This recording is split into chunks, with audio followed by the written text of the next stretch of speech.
Dubai और Abu Dhabi अनिवार्य रूप से तत्काल पूरी तरह खाली कर दो।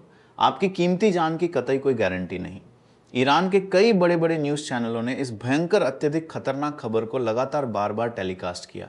सोशल मीडिया पर भी इसे तुरंत काफ़ी तेजी से वायरल किया गया। आज अगर आप दुबई का प्रमुख एयरपोर्ट देखेंगे तो वहाँ लोग निस्संदेह इतने ज़्यादा अत्यंत पैनिक हो गए हैं कि वो या तो किसी दूसरे सुरक्षित देश जाना चाहते हैं या फिर अपने ही देश लौटना चाहते हैं। लगभग 8 पूरी रातों से लगातार अमेरिका ने ईरान पर हमला किया और ईरान ने भी तत्काल जवाबी हमला कर दिया है। 2 अमेरिकी सैनिक बिल्कुल बेवजह मारे गए हैं और कई सैनिक घायल हुए हैं।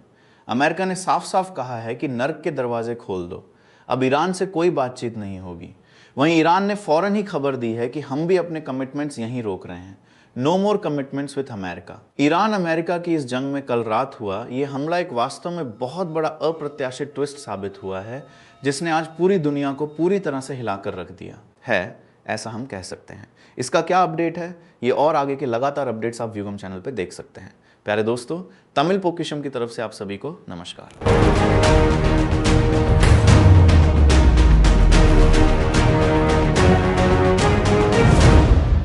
लगातार 8 रातों तक अटैक, ये अमेरिका करता ही जा रहा है। ईरान किसी भी हालत में बातचीत के लिए आगे नहीं आएगा। जब अमेरिका की तरफ से ये खबरें आई कि ईरान से बात करना और दीवार से अकेले बात करना एक ही बात है, तब किसी ने भी ये नहीं सोचा था कि अमेरिका ईरान पर लगातार 8 दिनों तक हमला करेगा। सब सोच रहे थे कि एक दिन हमला करेंगे, 2 दिन करेंगे, उसके बाद बातचीत के लिए बुला लेंगे, फिर से कोई अच्छी सी बातचीत होगी, कोई पीस डील होगी। जब हम ये सब उम्मीद कर रहे थे, तब उन्होंने 8 दिनों तक कंटिन्यूसली हमला किया है। चाहे वो सर्वेलेंस साइट्स हो, मिलिट्री लॉजिस्टिक्स इंफ्रास्ट्रक्चर हो, अंडरग्राउंड वेपन स्टोरेज हो या फिर मैरीटाइम कैपेबिलिटीज हो, प्लान ये है कि ईरान को कंप्लीटली ब्लैकआउट कर दिया जाए। ईरान की नज़र यानी उनका सर्वेलेंस सिस्टम, उनका मैरीटाइम सर्वेलेंस सिस्टम, इन सब को तबाह करने के बाद ही ईरान के अंदर एक बड़ा अटैक करना है। यही अमेरिका का प्लान है। बट ईरान इतने दिनों से मार खा रहा है और उसे भारी नुकसान हो रहा है। उनकी लॉन्ग रेंज कैपेबिलिटीज़ वगैरह सब खत्म हो चुकी हैं। जब सब ये सोच रहे थे कि अब ईरान उठकर एक भी मिसाइल नहीं दाग पाएगा, ठीक उसी निर्णायक वक्त जॉर्डन देश के खिलाफ मिसाइल्स दागी गईं। अब जॉर्डन के खिलाफ हमले का ये वास्तविक मतलब नहीं है कि ईरान सीधे जॉर्डन से लड़ रहा है। जॉर्डन देश के अंदर अमेरिका का एक महत्वपूर्ण कैंप है। उस मिलिट्री कैंप के अंदर ये जानबूझकर अटैक किया गया है। वहाँ मौजूद 2 सैनिकों की मौत हो गई और 3 लोगों की हालत अत्यधिक नाजुक है। बताते हैं कि टोटल 11 सैनिक इसमें घायल हुए हैं। तो ये जो हमला हुआ है, ये अमेरिका के लिए वास्तव में शर्म की बात है। हमें शर्म आ रही है, हमने अपने 2 सैनिकों को खो दिया है। अमेरिकी मीडिया स्पष्ट रूप से बता रही है कि ये पहली बार है जब अमेरिका ने माना है कि ईरान के डायरेक्ट अटैक में किसी दूसरे देश में उन्हें नुकसान हुआ है। इस पर ट्रंप निश्चित रूप से कह रहे हैं कि हमें इसका जवाब देना ही होगा। लेकिन इस संभावित जवाबी हमले के लिए वो ओपन द हेल गेट जैसी एक बात कह रहे हैं। यहाँ हमें गेट शब्द पर ध्यान देना होगा। तो इस गेट और ईरान पर हुए अमेरिकी हमले में एक कनेक्शन है, और अगर ऐसा कोई कनेक्शन है तो वो है आइला। उसे सामान्यतः केशम आइलैंड कहते हैं। ये केशम आइलैंड या केशम द्वीप दक्षिणी ईरान में भौगोलिक रूप से मौजूद एक बहुत ही रणनीतिक रूप से ज़रूरी द्वीप है। ईरान की बात करें तो वो इसी आइलैंड से स्ट्रेट ऑफ हॉर्मुज के अंदर आने वाले जहाज़ों पर सावधानीपूर्वक नज़र रखने के लिए इस केशम आइलैंड को मुख्यतः यूज़ करते आ रहे हैं। अमेरिका ने यह ताज़ातरीन अटैक करीब 6 मिसाइलों से किया है। इस अटैक की बात करें तो वास्तव में इस केशम आइलैंड का एरिया करीब 1500 स्क्वायर किलोमीटर है। इसमें इसकी लंबाई करीब 135 किलोमीटर है। आबादी है लगभग 1,48,000। और साथ ही जो बंदर अब्बास पोर्ट है ना, ये केशम आइलैंड उस बंदर अब्बास पोर्ट से 22 किलोमीटर की दूरी पे है। यहाँ के ज़्यादातर लोग सुन्नी समुदाय के हैं और लोकल लोगों की जो अपनी खास भाषा है वो है बंदारी भाषा। समंदर के रास्ते पे नज़र रखना, जहाज़ों को रोकना और जहाज़ों पे हमला करने वाले यानी एंटी शिप मिसाइल्स, जैसा हम कहते हैं ना, ईरान ने वो एंटी शिप मिसाइल्स वहाँ तैनात कर रखी थी। ये एक खास बात है, चाहे वो ड्रोन हो या एंटी शिप के लिए बनाया गया वाटर ड्रोन हो। ईरान इन सभी को इसी केशम आइलैंड से ऑपरेट कर रहा था। तो जब अमेरिका ने इस जगह के खिलाफ हमला किया तो हाँ, यही वो गेट था। इसी गेट के जरिए वो सब कुछ चेक कर रहे थे, हर चीज़ पे नज़र रख रहे थे। ये बात ईरान को अच्छी तरह मालूम थी और अमेरिका को भी पता था।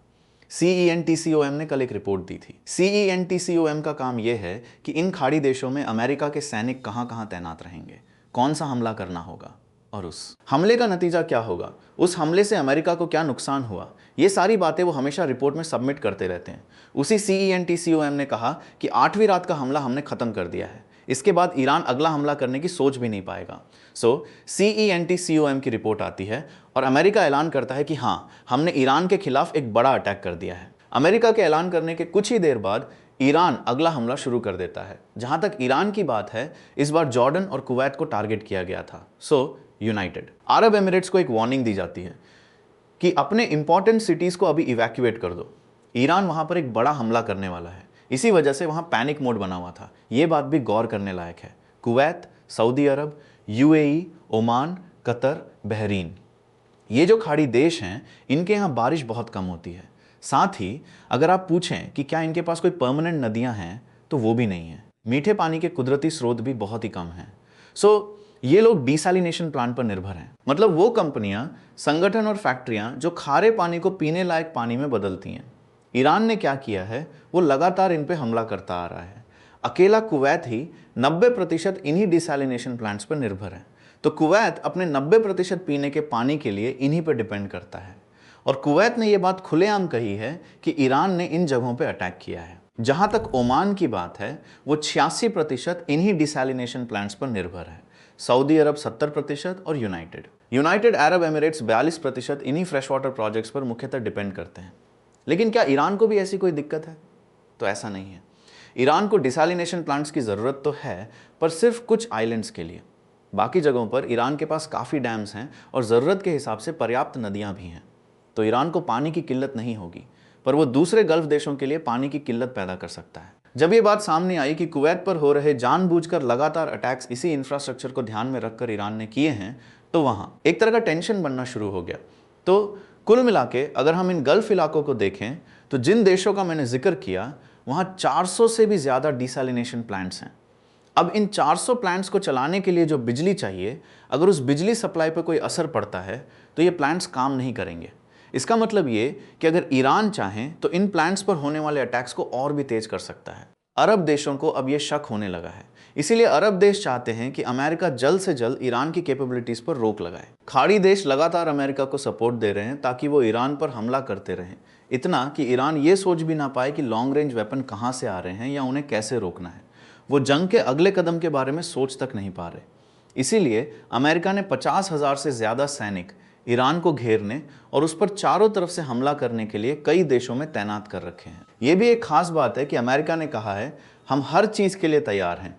अगला हमला हम ईरान पे करने जा रहे हैं और हमारे सारे रिफ्यूलिंग विमान भी रेडी हैं। 3 दिन पहले ही एक बड़ा ऐलान किया था, लेकिन उस ऐलान के बावजूद 8 दिनों से चल रहे इन हमलों में ईरान को भारी नुकसान हुआ है।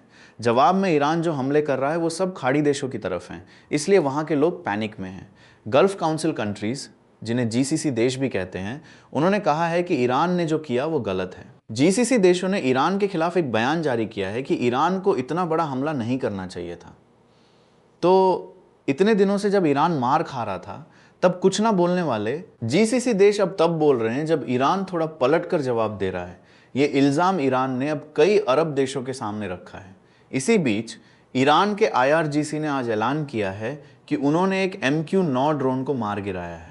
तो ओवरऑल देखें तो ईरान और अमेरिका की ये जंग अब अपने पीक पर पहुंच चुकी है। और ख़ास तौर पर अमेरिका के लगातार हमलों और ईरान के जवाबी हमलों को देखते हुए दुनिया ने अभी से ये देखना शुरू कर दिया है कि इस लड़ाई का अगला पड़ाव क्या होगा। देखते हैं आगे क्या होता है। इसके अगले अपडेट्स आपको हमारे इसी चैनल पर मिलेंगे, तो इसे सब्सक्राइब करके रखिएगा। अच्छी बातें शेयर करके एक अच्छा समाज बनाएंगे। धन्यवाद, नमस्कार।